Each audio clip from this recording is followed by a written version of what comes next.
Good evening to everyone. నేను ఈరోజు bakery స్టైల్లో బిస్కెట్స్ గోధుమ పిండితో ఎలా ప్రిపేర్ చేయాలో చూపిస్తాను, వచ్చేసేయండి. దానికి ఫస్ట్గా మనం 1 కప్ అయితే షుగర్ తీసుకున్నాను. దీన్ని మిక్సీ జార్లో తీసుకొని దానికి ఫ్లేవర్ కోసం ఇలాచీ వేస్తున్నా. దీన్ని మిక్సీ పట్టుకొని పౌడర్ పట్టుకొని చూపిస్తాను. ఇదిగో చూసారు కదండి, ఇట్లా అయితే పౌడర్ పట్టాను.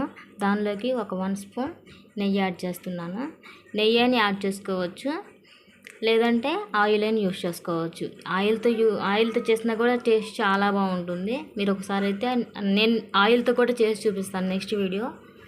వెయిట్, ఇదిగోండి, చూసారు కదా, ఇట్లా అయితే క్రీమ్ లాగా అయితే వస్తుంది.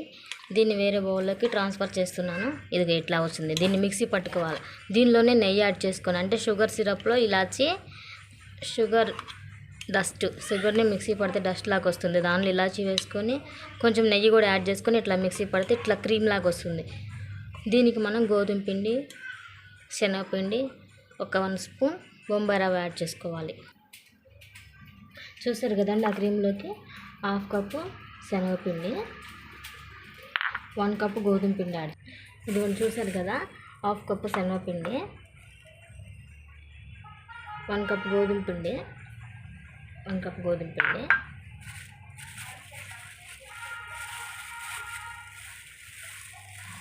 జస్ట్ 1 స్పూన్, యావరేజ్గా 1 స్పూన్ బొంబాయి రవ్వ,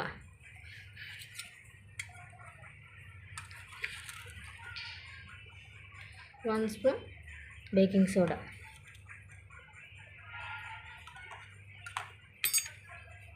టేస్ట్కి తగ్గట్టు కొంచెం సాల్ట్ యాడ్.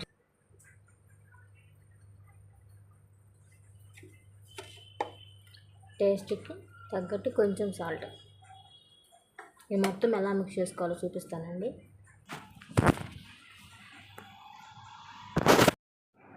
చూసారు కదా, ఇట్లా ఫింగర్స్తోనే మిక్స్ చేసుకొని, ఇట్లా ప్రెస్ చేసి అయితే మిక్స్ చేయొద్దు. ఇలా ఫింగర్స్తో మిక్స్ చేసుకోవాలి. ఇలా ఫింగర్స్తో మిక్స్ చేసుకోవాలి. వాటర్ ఏం అవసరం లేదండి. మిక్సీ పట్టిన సాల్ట్, నెయ్యి ఉంది కదా, క్రీమ్ లాగా వచ్చేసింది కదా, ఆ క్రీమ్తోనే ఈ పౌడర్ మొత్తం మిక్స్ చేసుకోవాలి, సరిపోతుంది.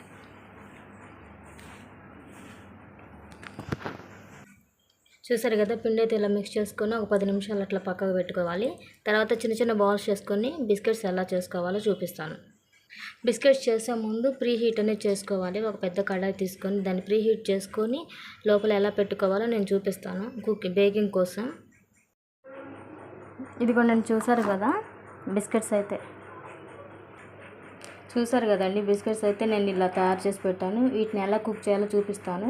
ముందుగా ఒక పక్క పాత్ర పెట్టాను, దాన్ని ప్రీ హీట్ చేశాను అనమాట. 10 మినిట్స్ ముందుగా ఒక ప్రీ హీట్ చేశాను. దానిలో ఒక బౌల్ పెట్టాను. దాని మీద ఇప్పుడు ఒక ప్లేట్కి ఆయిల్ కానీ బటర్ కానీ ఏదన్నా బటర్ పేపర్స్ కానీ ఏమన్నా పెట్టుకొని అడుగున దాని మీద బిస్కెట్స్ పెట్టుకొని కుక్ చేసుకోవాలండి. 20 మినిట్స్ పడుతుంది ఇది కుక్ అవ్వడానికి. ఇవి పెట్టి చూపిస్తాను. చూసారు కదా, నేను బిస్కెట్స్ అయితే దానిలో పెట్టేశాను. కుక్ అవ్వడానికి 20 మినిట్స్ పడుతుంది. చూడండి, కుక్ అవ్వడానికి 20 మినిట్స్ పడుతుంది. దీన్ని క్లోజ్ చేసుకొని దీన్ని మీడియంలో పెట్టుకోవాలి. సిమ్లో కానీ హైలో కానీ పెట్టుకోకుండా మీడియంలో పెట్టుకొని 20 మినిట్స్ కుక్ చేసుకోవాలి. దీని మీద ఒక వెయిట్ పెట్టుకోవాలి. ప్రెషర్ బయటకు పోకుండా. మినిమం ఒక 20 మినిట్స్ అయితే పడుతుంది బిస్కెట్స్ కుక్ అవ్వడానికి. సరే కదండి, ఎవరైనా ఈజీగా చేయగలిగే బిస్కెట్స్, బేకరీ స్టైల్ గోధుమ పిండితో బిస్కెట్స్ మీరు ట్రై చేయండి. టేస్ట్ అయితే చాలా చాలా బాగుంది. థ్యాంక్ యూ అండి. టేస్టీ బేకరీ స్టైల్ బిస్కెట్స్ అయితే రెడీ అయిపోయినాయి. చాలా అంటే చాలా టేస్ట్ వచ్చింది. నేను ఫస్ట్ టైం ట్రై చేశాను, పర్ఫెక్ట్ వచ్చింది. మీరు ఈ మెజర్మెంట్స్తో ట్రై చేయండి, చాలా బాగా వస్తాయి. ఎలా ఉందో కామెంట్ చేయండి. Thank you.